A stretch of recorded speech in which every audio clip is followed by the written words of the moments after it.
The smell of leftover lasagna and disappointment still lingered in the kitchen when I decided to take out the trash. It was supposed to be my birthday dinner, but like most things in the Henderson household, it had turned into another celebration of my younger brother's achievements. 26 years old, and I was still playing second fiddle to Golden Boy Marcus. I'd love to know which corner of the globe you're watching from. And if this story speaks to you, make sure to subscribe. Tomorrow's video is one you absolutely can't miss. I grabbed the overflowing garbage bag from under the sink, annoyed at how heavy it had become. Mom always stuffed it with everything: food scraps, junk mail, whatever didn't belong anywhere else.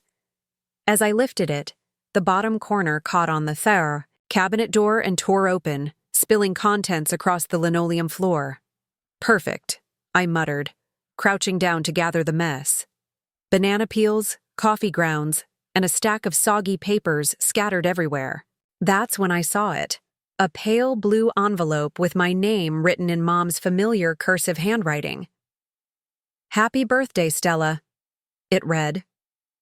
My heart stopped. The envelope was crumpled and stained with what looked like tomato sauce, but it was definitely addressed to me. I picked it up with trembling fingers, wondering how a birthday card meant for me had ended up in the trash. Mom had claimed she forgot to get me anything this year, too busy with Marcus's promotion celebration at his law firm. I opened the envelope carefully, trying not to tear the damp paper. Inside was a simple birthday card with a photograph of a sunset on the front. But what made my breath catch wasn't the generic message inside. It was the 5 crisp $100 bills tucked behind the card. $500. More money than I'd seen in one place in months. Certainly more than I'd ever received as a gift from my family. My hands shook as I counted the bills again, making sure I wasn't imagining things. The card was dated 3 days ago, my actual birthday, not the belated celebration we'd had tonight.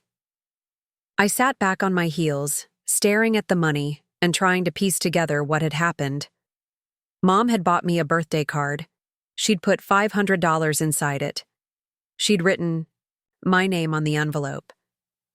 And somehow it had ended up in the garbage. The kitchen door swung open, and Marcus walked in, loosening his tie. Even at 10 p.m., he looked like he'd stepped out of a magazine. Perfectly styled hair, expensive suit, that confident smile that had charmed teachers, professors, and now clients throughout his entire life. "Still cleaning up?" he asked, grabbing a beer from the fridge. "You know, Stella, you don't have to do everything around here.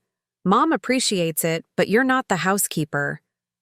I quickly shoved the card and money into my pocket, not ready to confront whatever this meant. "Just taking out the trash," I said, standing up and continuing to gather the scattered garbage. Marcus leaned against the counter, watching me work. "Good dinner tonight, wasn't it? Mom really outdid herself with that lasagna. And that cake? I can't believe she remembered I prefer chocolate frosting over vanilla." The cake. My birthday cake, with Marcus's name piped across the top in blue frosting. Because Mom had mixed up the decorating instructions when she called the bakery. Just like she'd mixed up the guest list, inviting all of Marcus's colleagues, and forgetting to mention it was actually my birthday party. "Yeah," I said quietly, tying up what remained of the torn garbage bag. "Really special." Marcus didn't catch the sarcasm in my voice, or if he did, he ignored it. He'd perfected the art of selective hearing over the years, especially when it came to anything that might suggest he wasn't the center of the universe. "I should probably head home soon," he said, checking his watch. "Early meeting tomorrow with the Pemberton account. This promotion is really opening doors, you know. Mr. Fitzgerald thinks I might make a partner before I'm 30. I nodded absently, my mind still reeling from the discovery in my pocket. $500, in a card with my name on it, in the trash. "You okay, Stell?" Marcus asked, and for a moment, I thought I heard genuine concern in his voice. "You've been quiet tonight. More than usual, I mean." I looked at him, my younger brother who'd never wanted for anything, who'd sailed through life with every advantage. handed to him on a silver platter. The brother who'd gotten the college fund while I worked 3 jobs to pay for community college. The brother who'd received a car for graduation while I took the bus. The brother who lived in a downtown loft that Mom helped finance while I rented a studio apartment above Mrs. Chen's grocery store. "I'm fine," I said, because what else could I say? That I'd just found evidence of what I'd suspected my whole life. That even when Mom tried to do something nice for me, it somehow ended up benefiting him instead. After Marcus left, I waited until I heard Mom's bedroom door close before pulling the card and money out of my pocket. I spread everything on my small kitchen table, studying each detail under the harsh fluorescent light. The card was generic, the kind you could buy at any drugstore, but the handwriting was definitely Mom's.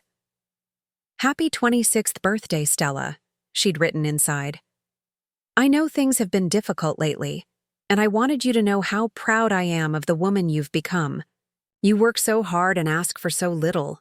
I hope this helps with whatever you need most. Love always, Mom." I read the message 3 times, feeling tears well up in my eyes. It was the kind of heartfelt note I'd been waiting my whole life to receive from her. The kind of acknowledgement that I existed, that I mattered, that she noticed my struggles and cared about them.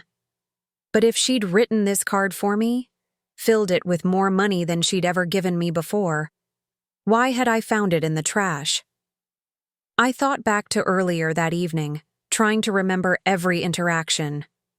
Mom had been flustered when I arrived, rushing around the kitchen and muttering about having forgotten something at the store.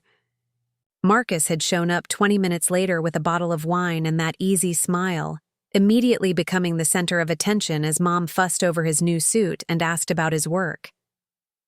During dinner, Mom had mentioned that she had a little something for the birthday celebration, but then she'd gotten distracted by Marcus's story about his latest case, and the subject never came up again. I'd assumed she meant the lasagna or the cake, both of which had felt more like concessions than gifts. Now I wondered if she'd meant this card. But how had it ended up in the trash? I picked up my phone and almost called her, then stopped. It was nearly midnight, and Mom had never been a night owl. Plus, I wasn't sure how to even begin this conversation. "Hey, Mom, I found a birthday card with my name on it in the garbage, along with $500. Did you mean to throw away my birthday present?" Instead, I sat there staring at the money, trying to decide what to do. Part of me wanted to march over to Mom's house right now and demand an explanation. Another part of me wanted to pretend I'd never found it, to avoid the inevitable disappointment of learning that this had all been some kind of mistake. But the largest part of me, the part that had been overlooked and undervalued for 26 years, wanted answers. I deserved to know what had happened to this card. I deserved to understand why Mom's one genuine gesture toward me had ended up in the trash, while Marcus got another evening of celebration and praise. I folded the money carefully and tucked it back into the card, then placed both in my purse. Tomorrow, I would find out what really happened on my birthday. Tomorrow, I would finally get some answers about why being Marcus Henderson's sister had always meant being invisible. The fluorescent light buzzed overhead as I cleaned up the remaining mess from the torn garbage bag, my mind racing with possibilities. Had Mom given the card to Marcus to give to me? Had she set it aside somewhere and forgotten about it? Had someone else thrown it away by mistake? Or was there something more deliberate going on? Something that would explain why I'd spent my entire life feeling like a stranger in my own family. As I turned off the kitchen light and headed toward my bedroom, the card felt heavy in my purse, weighted with all the questions I'd never asked and all the answers I'd been too afraid to seek. But not anymore. Tomorrow, everything was going to change.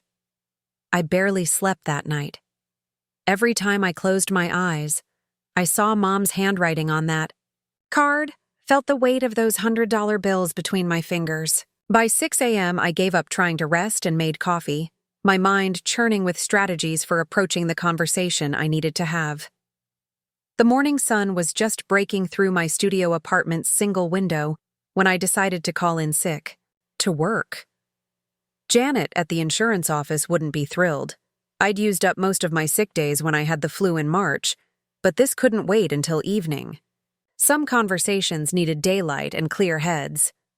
I drove across town to Mom's house on Maple Street, the same two-story colonial where Marcus and I had grown up. The neighborhood looked different in the morning light than it had the night before. Less celebratory, more ordinary. The garbage truck had already come and gone, leaving empty bins lined up along the curb like soldiers at attention. Mom's car was still in the driveway, which meant she hadn't left for her job at the school district office yet. I parked behind her Honda and sat for a moment, rehearsing what I wanted to say. The card felt like evidence burning a hole in my purse. The front door was unlocked, as it always was during daylight hours. Mom had never lost her small-town trust in neighbors, despite Dad's warnings before he passed away 5 years ago. I let myself in and found her in the kitchen, standing at the counter with her back to me, stirring something in a large mixing bowl. "Mom?" She turned, startled, nearly dropping the wooden spoon. "Stella, you scared me. What are you doing here so early?" She looked tired, older than her 58 years.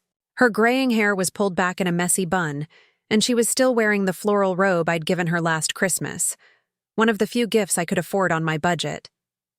"I need to ask you something," I said, setting my purse on the kitchen table. "It's important." Mom glanced at the clock on the microwave. "Can it wait until tonight? I have to be at work in 30 minutes, and I'm trying to get this banana bread finished for Mrs. Patterson next door. Her husband just had surgery, and it's about my birthday," I interrupted. "A lot of love and effort went into bringing this story to life. If you're enjoying it, we'd be so grateful if you'd subscribe to our channel. Now, back to where we left off." The stirring stopped. Mom's shoulders tensed, but she didn't turn around. "What about it? I thought we had a lovely dinner last night." Marcus seemed to really enjoy himself. "Did you buy me a birthday card this year?" The question hung in the air between us. I watched Mom's reflection in the kitchen window, saw her grip tighten on the spoon handle. "Of course I did," she said, finally, still not turning around. "I always get you a card." "Where is it?" "Where is what?" "My birthday card. You said you got me one, but I never received it." Mom finally turned, her face flushed pink. "Oh, that. I must have forgotten to give it to you." Things were so hectic yesterday with the dinner preparations and Marcus's big news about the Pemberton account. I reached into my purse and pulled out the crumpled blue envelope. "You mean this card?" The color drained from Mom's face. She stared at the envelope like it was a ghost, her mouth opening and closing without sound.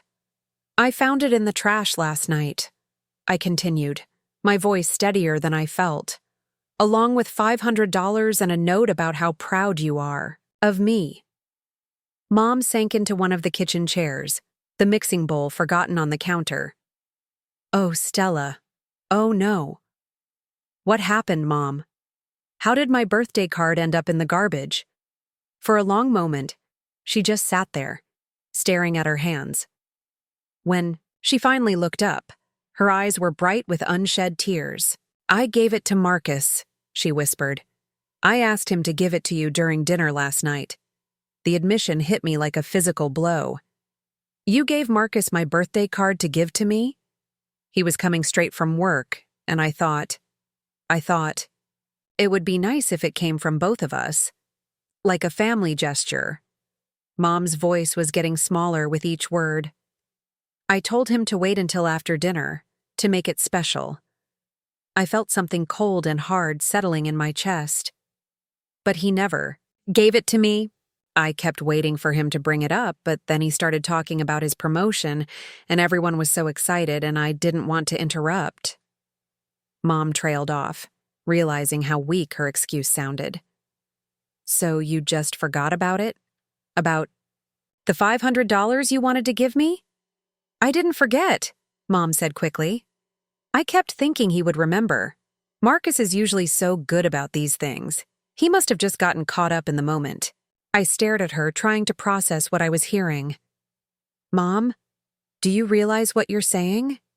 You gave my brother my birthday present, and when he didn't give it to me, you said nothing. You let me go through my entire birthday thinking you'd forgotten about me. That's not... I would never forget about you, Stella. But you did. I stood up, pacing to the window that looked out over the backyard where Marcus and I used to play as children. You forgot to make sure I got the one genuine gift you'd ever given me. You forgot to speak up when Marcus was getting all the attention. At my birthday dinner, you forgot that it was my day, not his. Marcus didn't know it was important, Mom said weakly. He probably just set it aside and forgot about it. $500, Mom. $500 and a heartfelt note, and he just forgot about it?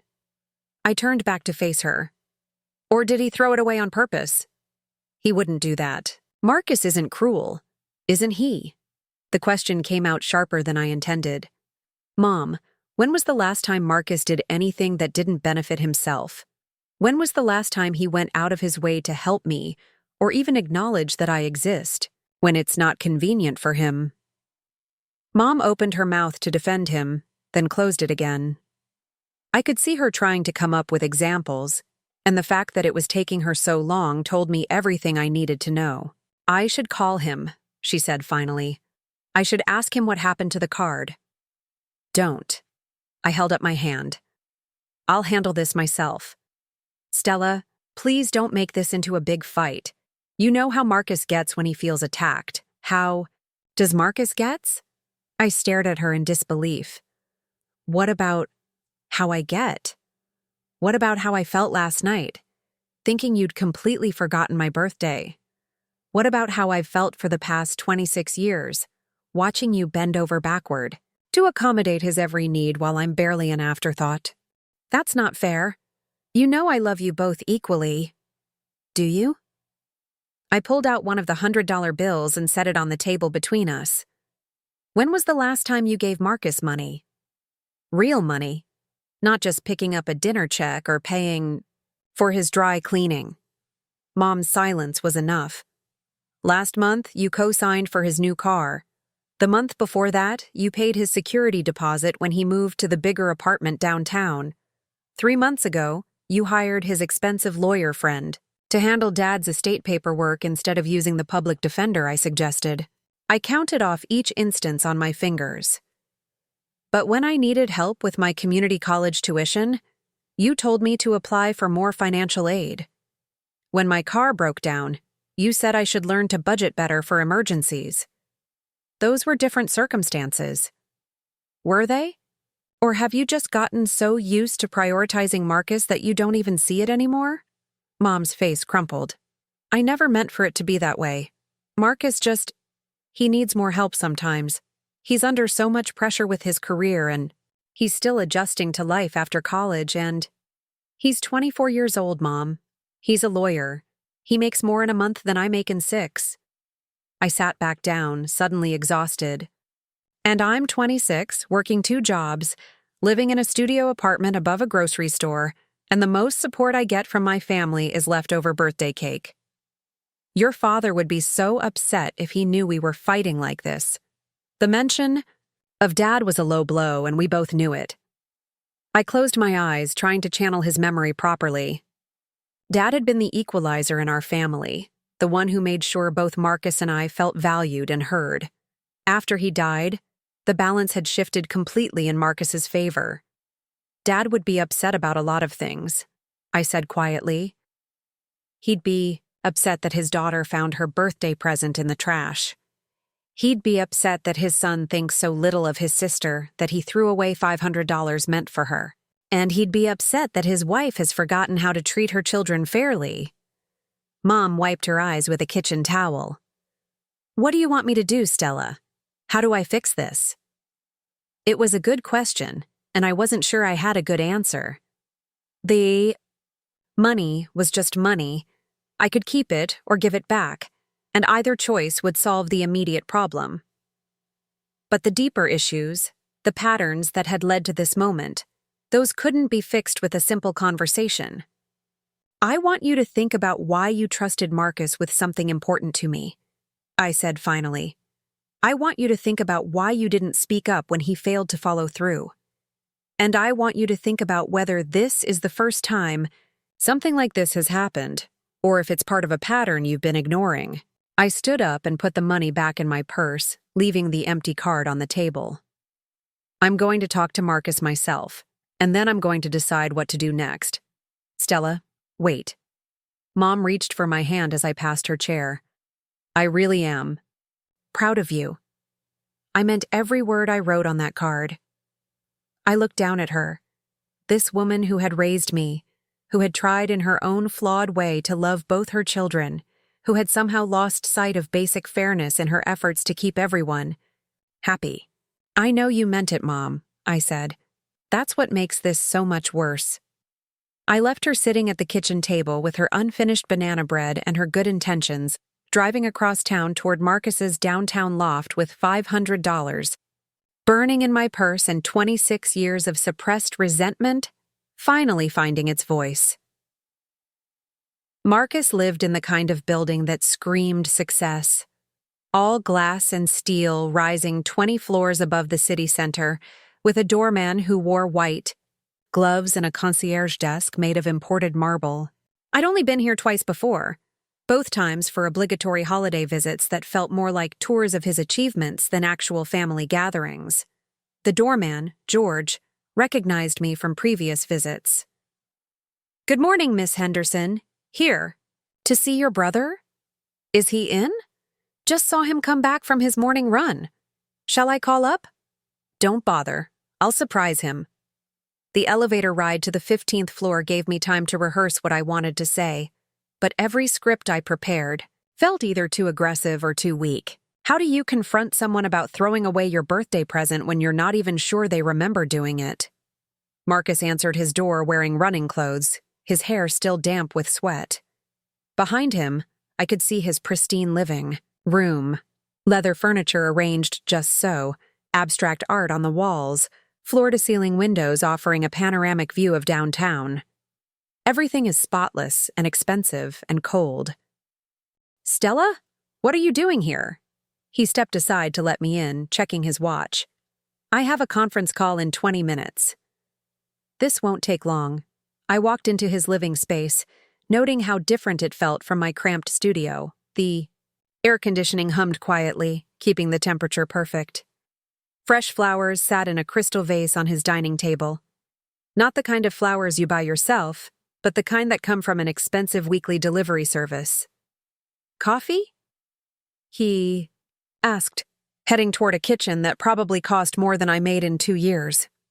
"I'm fine." I turned to face him, pulling the crumpled birthday card from my purse. "I need to ask you about this." Marcus froze, his hand halfway to the coffee maker. For just a moment, I saw something flicker across his face. Recognition, maybe. Even guilt, before his lawyer's mask slipped back into place. "What is it?" "It's my birthday card, the one Mom gave you to give to me last night." He walked closer, accepting the card with steady hands, but I noticed he didn't meet my eyes. "I don't know what you're talking about." "Don't lie to me, Marcus. Mom already told me what happened. She gave you my card before dinner and asked you to give it to me." Marcus opened the card, his eyebrows rising slightly at the handwritten message inside. $500? He looked up at me with what appeared to be genuine surprise. "Mom put $500 in here? You didn't know about the money?" "Of course I didn't know about the money. If I'd known there was cash in here, I would have—" He stopped himself, but not quickly enough. "You would have what? Made sure to give it to me?" Marcus set the card down on his granite countertop, running his hands through his damp hair. "Look, Stella, I can explain." "I'm listening." He moved to the window, looking out at the city below. From up here, everything looked manageable, orderly. People and cars were reduced to the size of toys. "Mom did give me the card," he said finally, "right before dinner. She pulled me aside when I first got there and handed it to me, said it was for you and that I should give it to you at the right moment." And? And I put it in my jacket pocket and forgot about it. He turned back to face me. Honestly, Stella, I just forgot. The evening got away from me with all the talk about the promotion and the Pemberton account, and by the time I remembered, it was late and everyone was cleaning up. So you threw it away? I didn't throw it away on purpose. When I got home, I emptied my pockets, and there was this card I didn't recognize. I thought it was something I'd picked up by mistake. Maybe something that fell off Mom's counter or got mixed in with the mail, so I tossed it. I stared at him, trying to process this explanation. You threw away a birthday card without even looking at it? I glanced at it, but I didn't really read it. I was tired, and I had an early morning, and he shrugged, as if forgetting my birthday present was just another minor oversight, like leaving his umbrella at a restaurant. Marcus, my name was on the envelope, in Mom's handwriting. His jaw tightened slightly. I told you, I wasn't really paying attention. Bullshit. The word hung between us like a challenge. Marcus wasn't used to being called out so directly, especially not by me. For years, I'd been the accommodating sister, the one who went along with plans and made excuses for behavior I didn't like. But standing in his expensive apartment, holding the evidence of his carelessness, or worse, I felt something shift inside me. Excuse me? You heard me. This is bullshit, Marcus. You're a lawyer. You're trained to notice details, to read carefully, to pay attention to important documents. And you want me to believe you just casually threw away an envelope with my name on it without giving it a second thought? It wasn't important to me, he said, his voice taking on the sharp edge he used in courtrooms.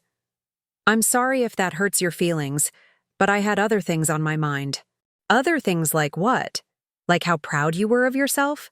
Like how much attention you were getting at my birthday dinner? It wasn't your birthday dinner, Stella. It was just dinner. Mom invited me over for a meal, and you happened to be there too. The casual cruelty of this statement took my breath away. It was my birthday. Barely. Your birthday was 3 days ago. Last night was just family dinner. With my birthday cake. That had your name on it. Marcus waved this away like it was insignificant. That was a mistake by the bakery. Mom explained that. No, Marcus.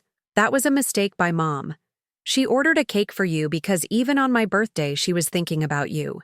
That's not my fault, isn't it? I stepped closer to him, anger making me bold. When did you start believing that you're the center of the universe? When did you decide that everyone else's needs and feelings are less important than your convenience? That's not fair. Fair? I laughed, but there was no humor in it. You want to talk about fair? Let's talk about how Mom co-signed your car loan, but told me to take the bus. Let's talk about how she paid for your law school application fees, but made me work extra shifts to afford community college textbooks. Let's talk about how every family gathering becomes a celebration of your latest achievement while I'm lucky. If anyone remembers I exist, I worked hard for everything I have. So did I. The difference is that when you worked hard, everyone noticed and celebrated and helped you along the way. When I work hard, I'm invisible. Marcus crossed his arms, his expression cooling. You know what your problem is, Stella? You're jealous. Of course I'm jealous. Who wouldn't be? You've had every advantage, every opportunity, every bit of support our family could offer, and what have I gotten? Leftovers and excuses and birthday presents thrown in the trash? I didn't know it was a birthday present, but you knew it had my name on it. You knew Mom had asked you to give me something, and when you forgot, you didn't call to ask about it. You didn't mention it to anyone. You just threw it away and moved on with your life. Marcus checked his watch again, the gesture so dismissive it made my teeth clench. I have that conference call soon. Is there a point to this conversation? The tie. Point is that I'm done. Done with what? Done pretending that this family treats me fairly? Done making excuses for your selfishness? Done accepting crumbs while you get the whole cake? I walked over to where he'd set down the birthday card and picked it up. tucking it back into my purse along with the money. "What are you going to do?" Marcus asked, and for the first time since I'd arrived, I heard something other than annoyance in his voice. Uncertainty, maybe even worry. "I don't know yet," I said honestly. "But I'm going to figure out what my life looks like when I stop waiting for this family to value me." I headed for the door, but Marcus's voice stopped me. "Stella, wait. Look, I'm sorry about the card, okay? I should have been more careful. I should have remembered. If you want, I can give you $500 right now to make up for it." I turned back to him, studying his face. He looked genuinely confused, as if he couldn't understand why his offer wasn't solving the problem. "It's not about the money, Marcus." "Then what is it about?" "It's about the fact that you think throwing money at this will fix it. It's about the fact that you're more worried about your conference call than about how your actions affected me. It's about the fact that even now, you're treating this like an inconvenience instead of recognizing that you hurt someone you're supposed to care about." Marcus opened his mouth to respond, but I held up my hand. Don't say anything else. That proves my point. I've heard enough." I left him standing in his perfect apartment with his perfect view and his perfect life, riding the elevator down 15 floors while my world shifted around me. The doorman nodded politely as I passed, probably thinking I was just another visitor in Marcus Henderson's busy, important life. Outside, the morning sun felt different on my face. Sharper, clearer. The city noise seemed louder, more immediate. I sat in my car for several minutes, processing what had just happened. For the first time in my adult life, I had confronted Marcus directly about his behavior. I had called him out, demanded answers, refused to accept his casual dismissal of my feelings. And while the conversation hadn't gone the way I'd hoped, he was still making excuses, still prioritizing his own convenience. Something fundamental had changed. I wasn't the same person who had walked into that building 30 minutes ago. That person would have accepted his apology, taken his money, and tried to pretend everything was fine. But this person, the one sitting in her car with a crumpled birthday card and $500 and a lifetime of suppressed anger finally finding its voice, this person was going to do something different. I pulled out my phone and scrolled through my contacts, stopping at a number I hadn't called in over a year. Aunt Caroline, Dad's sister, who lived 2 states away and had always been the family member most willing to speak uncomfortable truths. The phone rang twice before she answered. "Stella? Honey, is everything okay?" "Hi, Aunt Caroline. I need to ask you something about Dad, and about our family. And I need you to tell me the truth, even if it's not what I want to hear." There was a pause on the other end of the line. Then, "Drive over here. We need to have this conversation in person." The drive to Aunt Caroline's house took 3 hours, winding through countryside that gradually shifted from suburban developments to rolling farmland. I'd made this trip only a handful of times since Dad's funeral, always promising to visit more often, but somehow never finding the time. Now, with my phone turned off and nothing but the road stretching ahead of me, I realized how much I'd missed this feeling of moving toward something instead of just surviving in place. Caroline lived in a restored farmhouse on the edge of a small town called Millbrook, the kind of place where everybody knew everybody and the biggest excitement was the annual corn festival. She'd moved here after retiring from her job as a high school principal in Chicago, claiming she needed space to think and breathe after 30 years of managing teenage drama. When I pulled into her gravel driveway, she was already waiting on the wraparound porch, a tall glass of iced tea in each hand. At 62, Caroline still carried herself with the no-nonsense authority that had made her legendary among students and teachers alike. Her silver hair was cut in a practical bob, and she wore jeans and a cotton blouse that suggested she'd been working in her garden. "You look terrible," she said as I climbed the porch steps. It was such a Caroline thing to say, direct and honest without being cruel. "Thanks. I feel terrible." She handed me the iced tea and gestured toward the porch swing. "Sit. Tell me what's going on." I settled beside her, the wooden swing creaking gently under our combined weight. The view from the porch stretched across her property to a small pond surrounded by oak trees. It was the kind of peaceful scene that made city problems feel both more urgent and less important at the same time. "It's about Mom and Marcus," I began, then stopped. "Actually, it's about me. About how I've been letting myself be treated for years and why I'm finally ready to do something about it."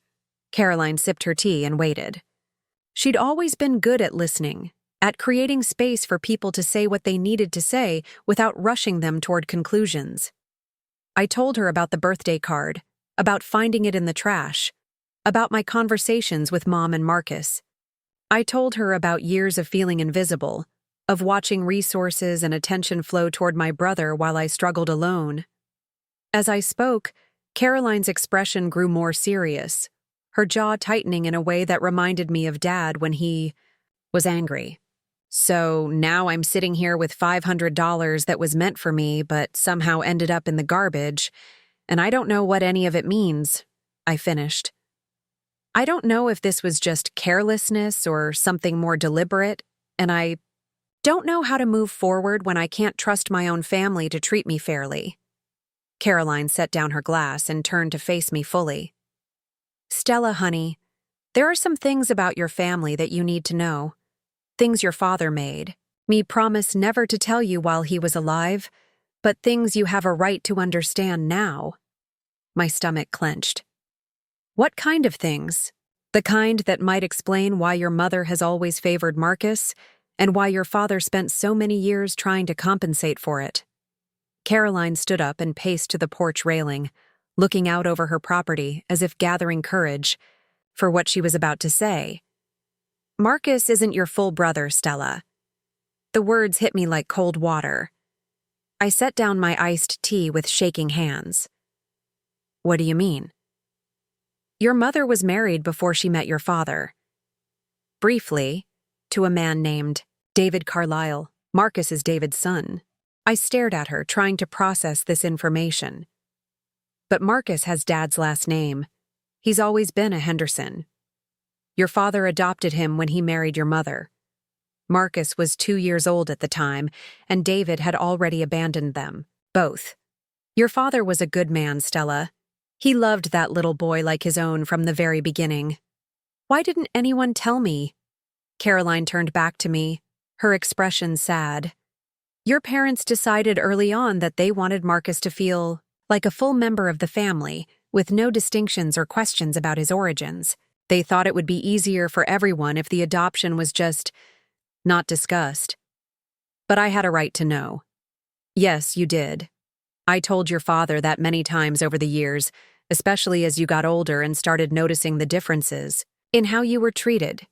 But your mother was adamant about keeping it secret, and your father didn't want to cause conflict in the marriage. I felt like I was viewing my entire childhood through a different lens. All those times Mom had seemed to have endless patience for Marcus's mistakes while holding me to impossible standards. All those times she'd given him opportunities and support while telling me to be more self-reliant. She's been trying to make up for his father leaving, I said quietly. That's my theory, yes. David Carlisle was a real piece of work.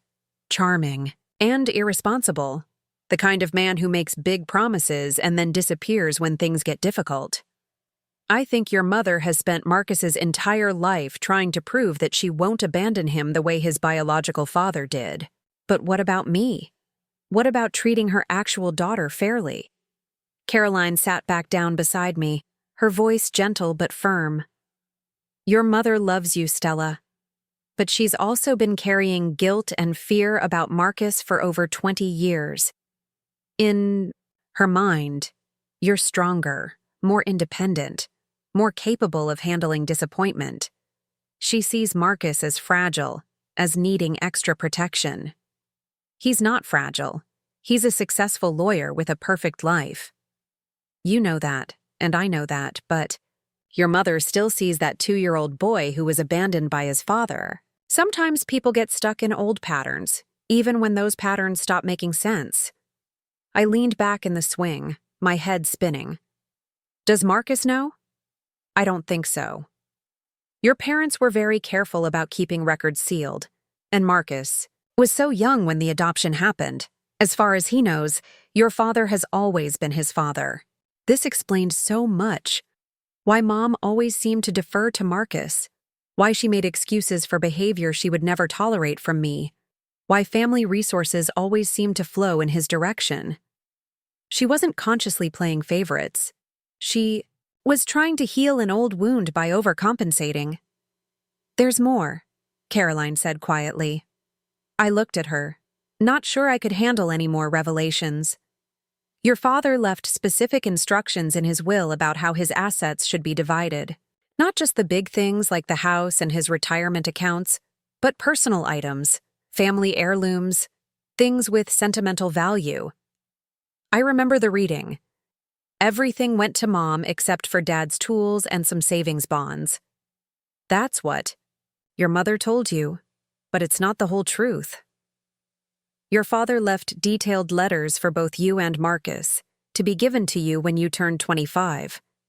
He also left you his grandmother's jewelry collection and some other family pieces that had been passed down through generations. My hands went numb. I never got any letters. I never got any jewelry. I know. I was there when your father wrote those letters. He spent weeks on them, trying to put into words everything he wanted you both to know about your family history, about how proud he was of you, about his hopes for your futures. Where are they now? Caroline's expression darkened. Your mother has them, along with the jewelry and everything else your father specifically left for you. She told me she was waiting for the right time to give them to you, but it's been over a year since your 25th birthday. I felt a rage unlike anything I'd ever experienced building in my chest. She kept my inheritance from me? Not legally. Everything went to her first, with the understanding that she would distribute the personal items according to your father's wishes. But yes, she's been holding on to things that your father specifically wanted you to have. I stood up abruptly, pacing to the other end of the porch. The peaceful countryside view did nothing to calm the storm building inside me. This isn't just about favoritism or making excuses for Marcus, I said. This is about theft. She stole my inheritance. She's been keeping letters from my own father from me. Stella. No. I turned back to Caroline, my voice shaking with anger. Don't tell me to calm down or try to see her side. She has been systematically stealing from me for years, and I've been letting it happen because I didn't know any better. Caroline nodded slowly. You're right to be angry. Your father would be furious if he knew what happened. How do you know all this? About the letters and the jewelry? Because I helped him plan it. He was worried about your mother's tendency to favor Marcus, and he wanted to make sure you got your fair share of the family legacy. He made me promise to check on things after he was gone, to make sure his wishes were being carried out. And you've just been sitting here for a year, knowing that Mom was keeping my inheritance from me? Caroline's cheeks flushed. I've brought it up with her several times. Each time, she tells me she's still processing her grief, that she's not ready to deal with distributing personal items, that she needs more time. I didn't want to cause a family rift by pushing too hard, but I can see now that I should have been more insistent. I pulled out my phone and turned it back on. 3 missed calls from Mom, 2 from Marcus, and several text messages I didn't bother to read. I need to see those letters, I said. And I need to see everything else Dad left for me. What are you going to do? I'm going home. I'm going to demand what's rightfully mine. And if Mom won't give it to me willingly, I'm going to figure out what legal options I have. Caroline stood up and walked over to me. Stella, honey, think about this carefully. Once you confront your mother about hiding your inheritance, there's no going back. This will change your family relationships permanently. They've already changed. I just didn't realize it until now. I hugged her tightly. Thank you for telling me the truth. I know it wasn't easy. Your father would be so proud of the woman you've become. she said. He always worried that you were too accommodating, too willing to accept less than you deserved. Maybe this is your chance to prove him wrong. I drove back toward the city with a clarity I hadn't felt in years. The birthday card incident hadn't been an isolated moment of carelessness or favoritism. It was part of a pattern that went back decades, rooted in secrets and guilt and misplaced protection. But more than that, it was part of a larger betrayal. While I'd been struggling to build a life on my own, working multiple jobs and living in a studio apartment, my mother had been sitting on inheritance that could have changed everything for me. Money, jewelry, and most importantly, letters from my father that might have helped me understand my place in the family. As I merged back onto the highway toward home, I felt something I hadn't experienced in a long time. The certainty that I was moving in the right direction, toward a confrontation that was long overdue and a future that I would finally have a say in shaping. The $500 in my purse wasn't just money anymore. It was evidence of a pattern, proof that I deserved better, and the catalyst for changes that should have happened years ago. By the time I reached Mom's house, the sun was setting, and my resolve had crystallized into something harder and more focused than anger. I parked in the driveway behind her Honda, noting that Marcus's BMW was also there. Perfect. This conversation needed to happen with both of them present. I didn't knock. I used my key and walked straight into the living room, where I found them sitting on the couch together, looking like they'd been having an intense discussion. Mom's eyes were red-rimmed, and Marcus had that tight expression he got when things weren't going his way. "Stella!" Mom jumped up, relief flooding her face. "Thank goodness. We've been so worried. Where have you been?" "Visiting Aunt Caroline," I said, setting my purse on the coffee table with deliberate care. Having a very enlightening conversation about family history. The color drained from Mom's face. Marcus looked confused, glancing between us as if trying to decode a conversation he wasn't part of. "What's going on?" Marcus asked. "Mom called me in a panic after you left this morning, saying you were upset about some birthday card." "Oh, it's much more than a birthday card now."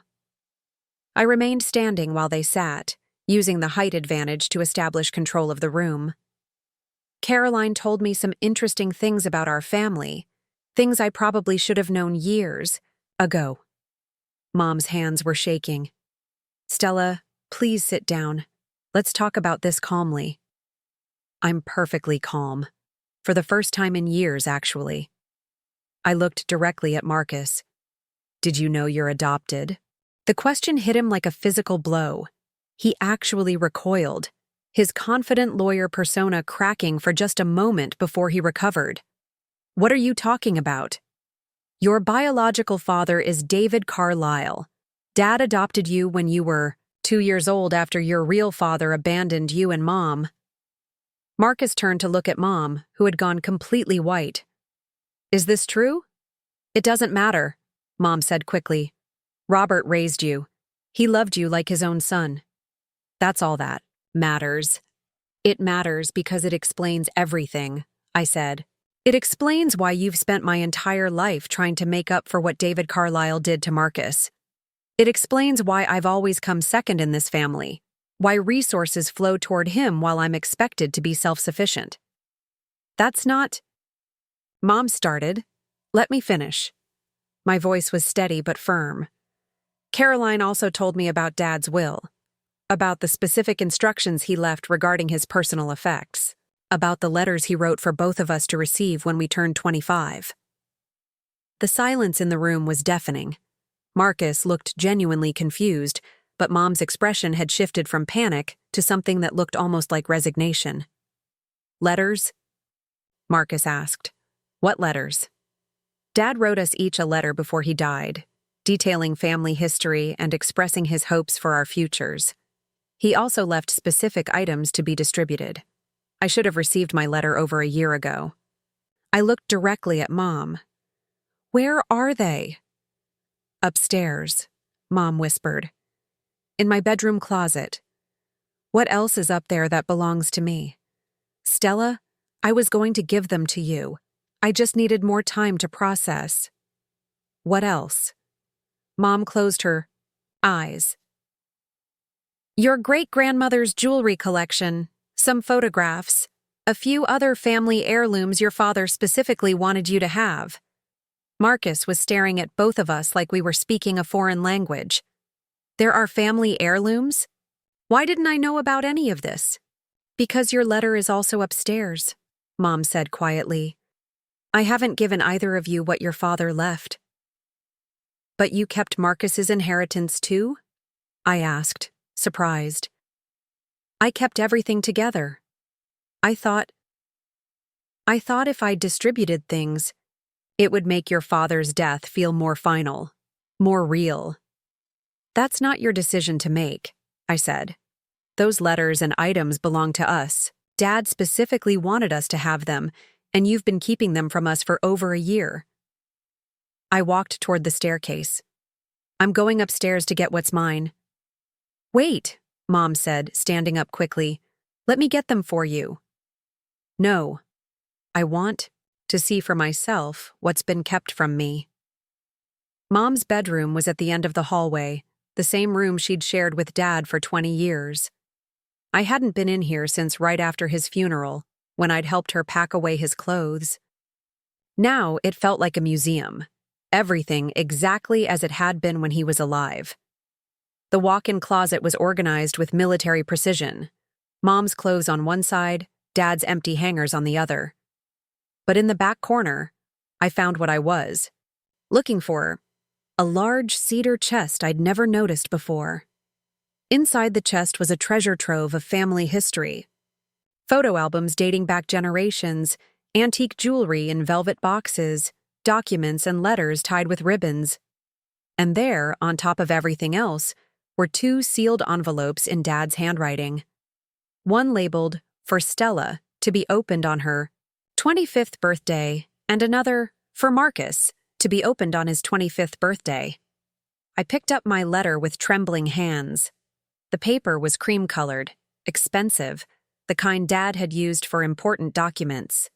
My name was written in his careful script, and I could almost hear his voice as I opened the envelope. My dearest Stella, the letter began.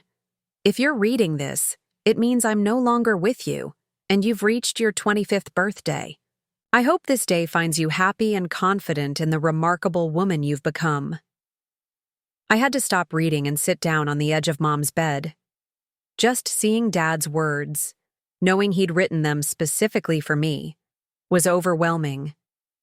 I'm writing this because there are things about our family that you need to understand, and I may not be around to explain them in person. Your mother and I have kept some secrets over the years, thinking we were protecting you and Marcus, but I realize now that secrets often do more harm than good. The letter went on to explain everything Caroline had told me, about Marcus's biological father, about the adoption, about Mom's tendency to overcompensate.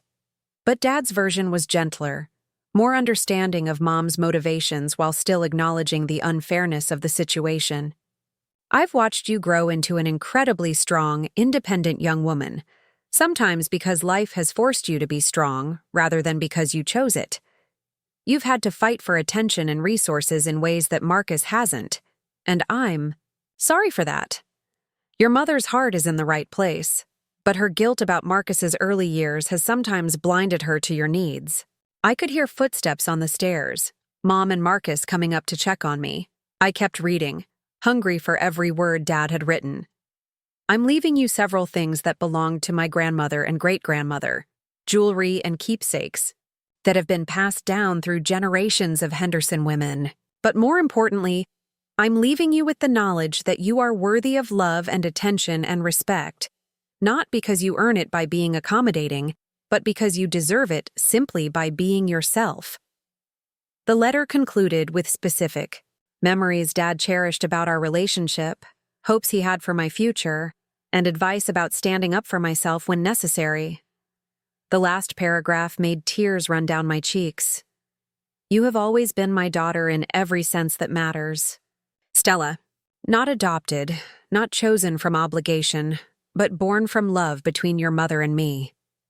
Never let anyone make you feel like you're less important or less deserving than anyone else in this family. You are Henderson blood, Henderson strength, and Henderson determination. Make me proud by living the life you want, not the life others expect you to accept. I sat there holding the letter, finally understanding something I'd sensed but never been able to articulate. Dad had seen the family dynamics clearly. He'd known that Mom's guilt about Marcus was affecting how she treated me, and he'd tried to compensate by being extra supportive and encouraging. His death had removed the only person who'd been advocating for fairness in our family. "Stella?" Mom's voice came from the doorway. "Are you okay?" I looked up to find both of them standing there, Marcus holding his own unopened letter. "Dad knew," I said simply. He knew exactly what was happening in this family, and he tried to protect both of us from it. "What does your letter say?" Marcus asked. His usual arrogance had been replaced by something that looked almost like vulnerability. "It says that I'm worthy of being treated fairly, that I deserve respect and attention and resources, not because I've earned them by being perfect, but because I'm a member of this family." I stood up and walked to the cedar chest, pulling out a black velvet jewelry box. Inside was the most beautiful set of pearls I'd ever seen, along with matching earrings and a delicate gold bracelet. "Great-grandmother Henderson's pearls," Mom said softly. "Your father always said they should go to you." "When were you planning to give them to me?" I asked. "On my 30th birthday? My 40th? "I don't know," Mom admitted. "I kept thinking I needed more time, that I wasn't ready to let go of your father by distributing his things." "But these aren't his things. They're mine. He left them to me specifically because he wanted me to have them." Marcus was still staring at his unopened letter like it might contain explosives. "Should I read this now?" "That's up to you," I said. "But you should know that whatever it says, it doesn't change what's happened. You've still spent your whole life getting preferential treatment, and I've still spent mine being overlooked." "I didn't know," Marcus said quietly. "I swear to you, Stella, I had no idea about any of this. The adoption, maybe not, but the favoritism? Come on, Marcus. You had to have noticed that Mom always took your side, always gave you what you needed, while telling me to figure things out on my own." He looked genuinely uncomfortable for the first time since I'd known him. I thought that was just because I needed more help. "Because I was less capable than you?" "Less capable? You're a successful lawyer." "Now, yes. But growing up, I always felt like I was struggling to keep up, like I had to work twice as hard to prove myself worthy of being in this family. Mom was, always pushing me to achieve more, to be better, to make something of myself." I stared at him, seeing our childhood from a completely different angle. "She was pushing you because she was afraid you'd end up like your biological father. And she was neglecting me because she assumed I'd be fine on my own." "We were both paying the price for David Carlisle's abandonment," Marcus said, a note of wonder in his voice. "Just in different ways." For the first time in our adult lives, I felt like Marcus and I were seeing each other clearly, without the distortion of competition and resentment that had always colored our relationship. "So what happens now?" Mom asked from the doorway. She looked smaller somehow, older, like the weight of keeping these secrets for so many years had finally become visible. I looked around the room, at the cedar chest full of family treasures, at Marcus holding his letter like a lifeline, at Mom waiting for judgment or forgiveness or some kind of resolution. "Now we stop lying to each other," I said. "About the adoption, about Dad's wishes, about how this family has been functioning for the past 26 years. No more secrets, no more favoritism, no more making excuses for unfair treatment." I walked back to the jewelry box and lifted out the pearl necklace, feeling its weight in my hands. "And now I take what's mine and figure out what kind of relationship I want to have with both of you going forward." 3 weeks later, I was sitting in a coffee shop downtown, wearing great-grandmother Henderson's pearls and waiting for Marcus to arrive. We'd been texting sporadically since that night at Mom's house, awkward exchanges that felt like two strangers trying to figure out if they wanted to be friends. He walked in looking different, less polished somehow. His usual perfect hair was slightly rumpled, and he was wearing jeans instead of his typical expensive suit. When he spotted me, he gave a tentative wave and headed over. "Thanks for agreeing to meet," he said, sliding into the chair across from me. "I wasn't sure you would." I almost didn't. I wrapped my hands around my coffee mug, using its warmth to steady my nerves. But I figured we should talk without Mom there, without all the family baggage clouding things. Marcus ordered a black coffee and sat back in his chair, studying me. "You look good," he said finally. "Different. More confident, I guess. Feel different." It was true. Since claiming my inheritance and reading Dad's letter, something had shifted inside me. The constant anxiety about not being good enough, not deserving enough, had started to fade. "I read my letter," Marcus said quietly. "The one from Dad. And it was illuminating." He ran his hands through his hair, messing it up further. He wrote about the adoption, about my biological father, about how proud he was that I'd overcome that early abandonment. "But he also wrote about you." I raised an eyebrow. "What did he say about me?" "That he was worried about how Mom's overprotectiveness toward me was affecting you, that he saw how hard you worked for everything while I just expected things to be handed to me. He said he hoped that someday I'd mature enough to be the brother you deserved." The admission hung between us. I could see that it had cost him something to say. "He also left me something," Marcus continued. "A watch that belonged to his father, and some stocks that have apparently been growing in value for years. But the letter made it clear that these weren't gifts, they were responsibilities. He expected me to use whatever advantages I'd been given to help others, including you." "I don't need your help, Marcus." "I know. That's what makes this so complicated." He leaned forward, his expression more serious than I'd ever seen it. "Stella, I need to tell you something, and I need you to let me finish before you say anything." I nodded, curious despite myself. "That night 3 weeks ago, after you left Mom's house, I went home and really looked at my life, really examined the choices I'd made and the opportunities I'd been given, and I realized something terrible." He paused, gathering his thoughts. "I've been an asshole, not just careless or thoughtless, but genuinely selfish in ways that hurt you specifically. The birthday card wasn't an accident, Stella. I saw your name on it. I knew Mom had asked me to give it to you, and I threw it away because I was annoyed.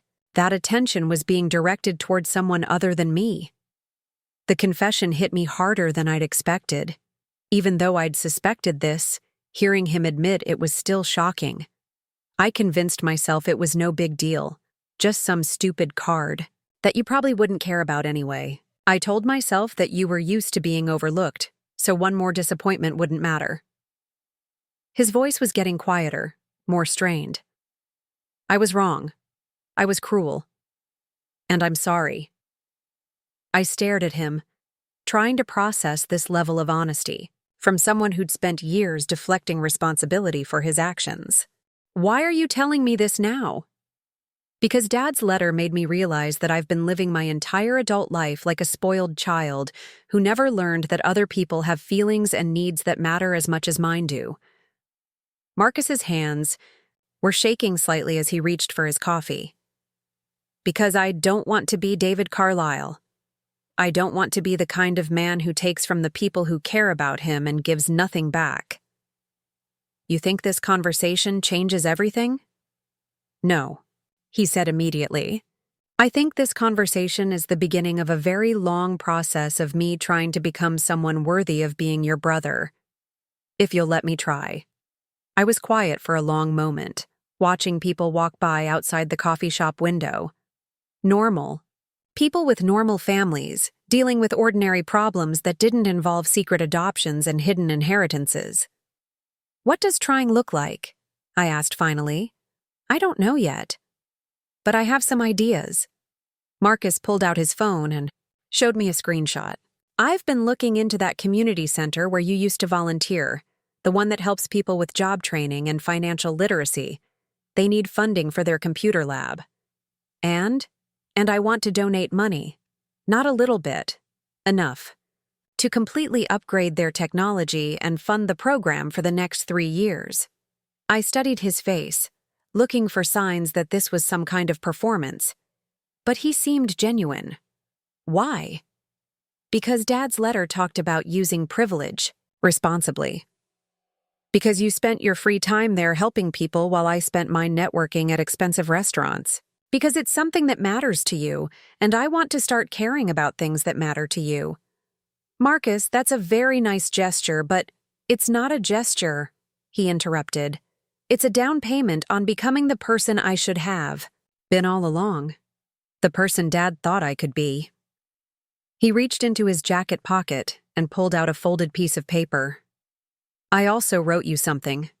Not a letter like Dad's, but more like an acknowledgement of debt. I unfolded the paper and found a handwritten list in Marcus's careful script. Things I owe, Stella Henderson. Years of treating her like an equal member of this family recognition. For her hard work and independent support during difficult times, instead of making them about me celebration of her achievements, instead of overshadowing them, basic respect and consideration. The birthday card incident. A sincere apology and recognition that it was deliberate. All the times I let Mom favor me without speaking up for fairness. The list continued for several more items, each one specific and accurate. At the bottom, he'd written, I can't pay back what's already lost, but I can try to be better going forward. This is thorough, I said, surprised by how much thought he'd clearly put into it. I spent 2 weeks writing it. Every time I remembered another way I'd failed as a brother, I added it to the list. He gestured to the paper. Keep it. Hold me accountable. If I start slipping back into old patterns, remind me of what I wrote down. I folded the paper carefully and put it in my purse, next to the birthday card that had started this whole journey. What about Mom? I asked. Have you talked to her about any of this? Marcus's expression darkened slightly. We've had several conversations. She's struggling with the idea that her parenting choices might have been harmful. She keeps saying she was just trying to protect me, trying to make sure I felt secure after what happened with my biological father. That doesn't excuse 26 years of unfair treatment. No, it doesn't. And I've told her that. I've also told her that if she wants a relationship with both of her children going forward, she needs to acknowledge what happened and make real changes. How did she take that? About as well as you'd expect. Lots of tears. Lots of, I was just trying to do my best. Lots of deflection.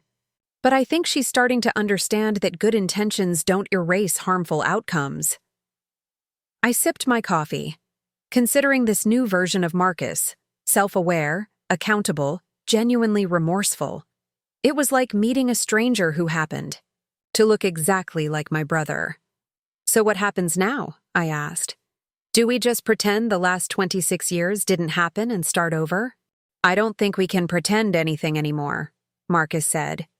But maybe we can build something new, something based on honesty instead of secrets, fairness instead of favoritism. He stood up and put on his jacket. I know I don't have the right to ask this, but would you consider having dinner with me next week? Somewhere neutral, just the two of us, so we can keep talking about how to move forward. I looked up at him, this man who was my half-brother, who'd been raised as my full brother, who'd spent years taking advantage of privileges I'd been denied, who was now asking for a chance to do better. Okay, I said. But I picked the restaurant. And you pay. Marcus smiled. A real smile, not the practiced lawyer charm I was used to seeing. Deal. And Stella? Thank you for not giving up on the possibility that I could change. As I watched him walk away, I realized that the birthday card in the trash had led to something I'd never expected. The possibility of having a real relationship with my brother for the first time in our lives. 6 months had passed since I found that crumpled birthday card in the trash, and I was standing in the doorway of my new apartment. A real one-bedroom, place with actual natural light, and a kitchen big enough for a proper dining table.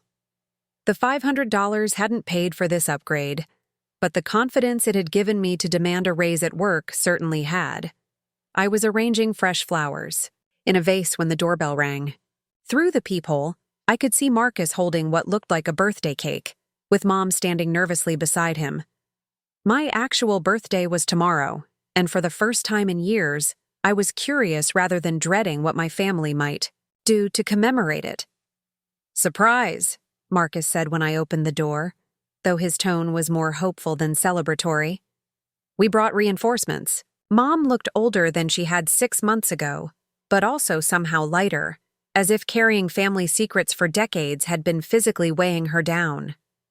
She was holding a carefully wrapped present and wearing the uncertain expression of someone who wasn't sure of their welcome. "Happy early birthday, sweetheart," she said quietly. I stepped aside to let them in, noting how they both paused to really look around my new place, something they'd never done in my old studio apartment. "This is beautiful, Stella," Mom said, and I could hear genuine admiration in her voice rather than the polite acknowledgement I was used to. "You've done such a wonderful job making it feel like home." Marcus set the cake on my new dining table, and I saw that it was chocolate with vanilla frosting, my actual favorite, not his. My name was written across the top in blue icing, spelled correctly and prominently displayed. "I ordered it myself," he said, catching my surprised look. "Called the bakery directly and double-checked every detail. No mix-ups this time." Over the past 6 months, Marcus had been working steadily to rebuild our relationship. The community center donation had been just the beginning. He'd also helped me negotiate my raise, connected me with a financial advisor who specialized in helping young women build wealth. And most importantly, he'd started treating me like someone whose opinions and experiences mattered. "There's something else," Mom said, setting her wrapped gift on the counter.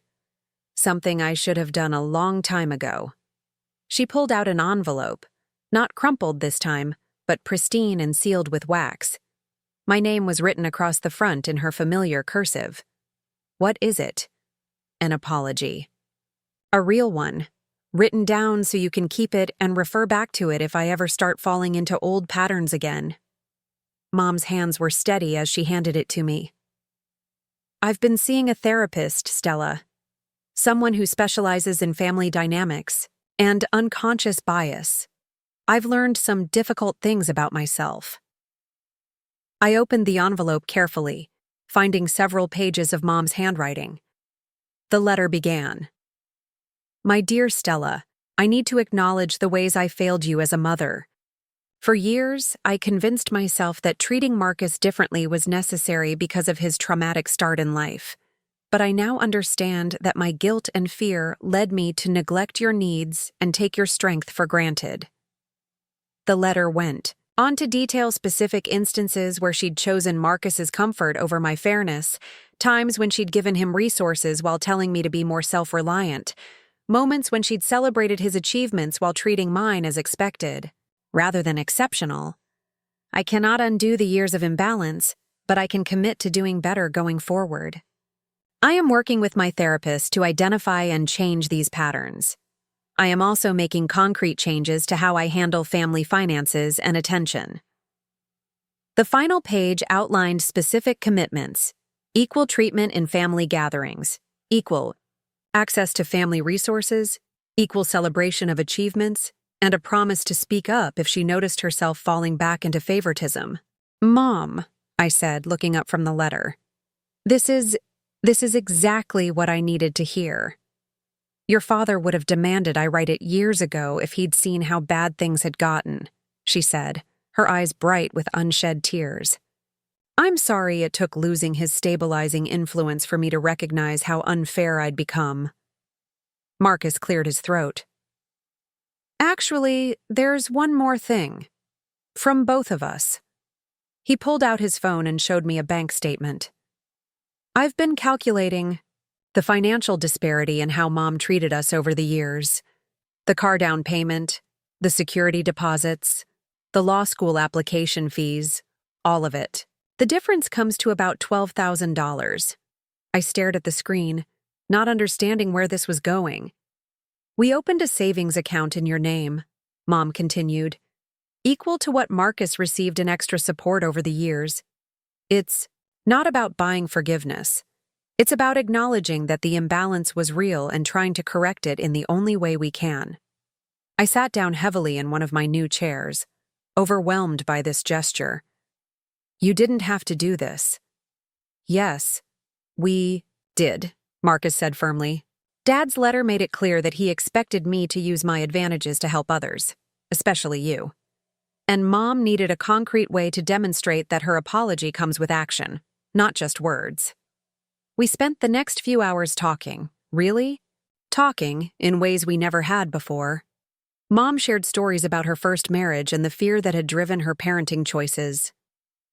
Marcus talked about the pressure he'd felt to be perfect, to prove he was worthy of being a Henderson, and how that pressure had made him selfish in his desperation to secure his place in the family.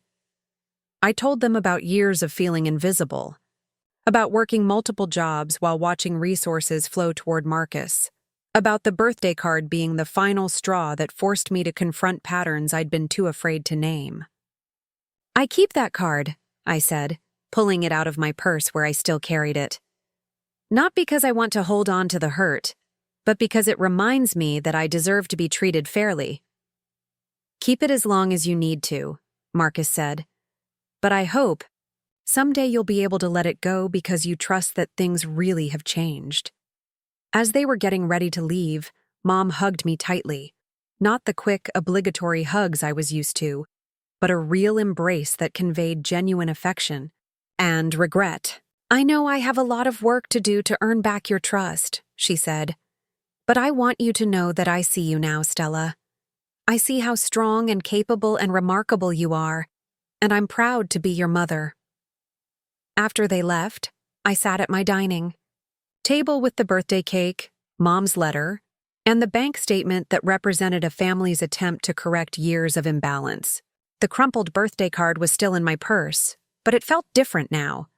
Not like evidence of abandonment, but like proof that I'd found my voice and used it to demand better. I cut myself a piece of cake and made a wish for my birthday tomorrow.